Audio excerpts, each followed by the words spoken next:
మనకు నాయకులు కావాలి, జగన్మోహన్ రెడ్డి డబ్బులు కావాలి, జగన్మోహన్ రెడ్డికి గంజాయి బ్యాచ్ కావాలి, బ్లేడ్ బ్యాచ్ కావాలి, గొడ్డలు పట్టుకొని తిరిగేవాళ్ళు కావాలి. నాకు మీ గుండెల్లో ఉండే నాయకులు కావాలని మీ అందరికీ తెలియజేస్తున్నా. అర్థమైంది రాజా అని అడుగుతున్నా మిమ్మల్ని. అందుకే అందరికి విజ్ఞప్తి చేస్తున్నా. నేను మీకు ఇప్పుడు ఆలోచించే సమయం వచ్చింది, అవునా కాదా? ఆలోచిస్తున్నారా లేదా? మీ ఓటు అభివృద్ధిగా, విధ్వంసానికా? మీ ఓటు సంక్షేమానికా, సంక్షోభానికా? మీ ఓటు భవిష్యత్తు గ్యారంటీగా, భవిష్యత్తు నాశనానికా, వినాశనానికా అని మిమ్మల్ని అడుగుతున్నా. అందుకే వచ్చా ఇక్కడికి. నేను ఎప్పుడు కూడా ఈ రోజే ఆలోచించను. ఇంకా 20 ఏళ్ల తర్వాత ఏం జరుగుతుందో దానికి ఈ రోజే రూపకల్పన చేయడం నా విధానం. సంపద సృష్టిస్తాం, ఆదాయాన్ని పెంచుతాం, పెంచిన ఆదాయం ఈ పేదవాళ్ళకి పంచుతామని కూడా మరొక్కసారి హామీ ఇస్తున్నా. సంక్షేమాన్ని ప్రారంభించిన పార్టీ తెలుగుదేశం పార్టీ.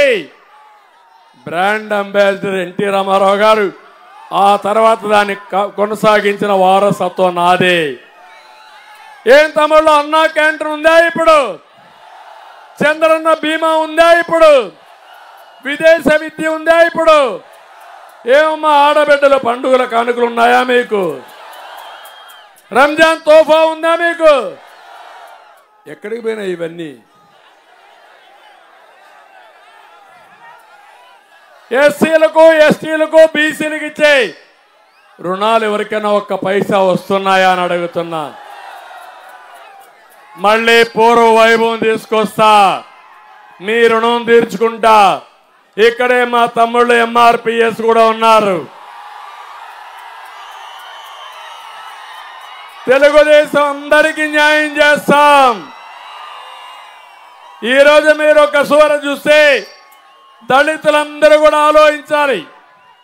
ఇది దళిత నియోజకవర్గం. 27 సంక్షేమ కార్యక్రమాలు రద్దు చేశాడు. సామాజిక న్యాయం గురించి మాట్లాడతాడు. భూమి కొనుగోలు పథకాన్ని రద్దు చేశాడు. బెస్ట్ అవైలబుల్ స్కూల్స్ ని పథకాన్ని రద్దు చేశాడు. కులాంతర వివాహాలు చేసుకునే పథకానికి రద్దు చేశాడు. మెడికల్ సీట్లలో బీసీ కేటగిరీలో సీట్లు కేటాయింపు రద్దు చేశాడు. ఆ రోజు ఎన్నో కార్లు ఇస్తే అవి కూడా తీసేసే పరిస్థితికి వచ్చాడు. ఎంత అహంకారం అంటే ఇక్కడే అంబేద్కర్ గారు ఉన్నారు. అంబేద్కర్ సాక్షిగా మీరు ఆలోచించాలి. జగన్మోహన్ రెడ్డి అంబేద్కర్ కంటే గొప్పవాడా అని మిమ్మల్ని అడుగుతున్నా. గొప్పవాడా తమ్ముడు అని మిమ్మల్ని అడుగుతున్నా. నేను అంబేద్కర్ గారి పేరు ఎస్సీలకు విదేశ విద్యా విధానానికి పెడితే అంబేద్కర్ పేరు తీసి జగన్మోహన్ రెడ్డి పేరు పెట్టుకొని ఒక్కరికైనా విదేశ విద్యకు డబ్బులు ఇచ్చాడా తమ్ముళ్ళు అని అడుగుతున్నా. ఇది న్యాయమా అని మిమ్మల్ని అడుగుతున్నా. ఇతను దళిత ద్రోహవునా కాదా అని అడుగుతున్నా. ఈస్ట్ గోదావరి జిల్లాలో అనంతబాబు అనే వ్యక్తి కారు డ్రైవర్ని చంపేసి డోర్ డెలివరీ చేస్తాడు. విశాఖపట్నంలో సుధాకర్ అనే డాక్టర్ మాస్క్ అడిగాడని వేధించి చంపేస్తారు. ఒకరిద్దరు కాదు, దగ్గర 388 మంది హత్య గావించబడ్డారు, లేకుంటే ఆత్మహత్యలు చేసుకున్నారు, అడ్రస్ లేకుండా పోయారు. 6,000 మంది పైన కేసు పెట్టే పరిస్థితికి వచ్చారు. అందుకే నేను అందరూ మిమ్మల్ని కోరేది, మళ్ళీ దళితులను ఆదుకుంటాం. మీకు న్యాయ అమర్నాథ్ గౌడ్ కూడా మీరు చూశారు. ఒకడు కాదు, ఈ రాష్ట్రంలో ఎవ్వడికి రక్షణ లేదు. ఉందా రక్షణ?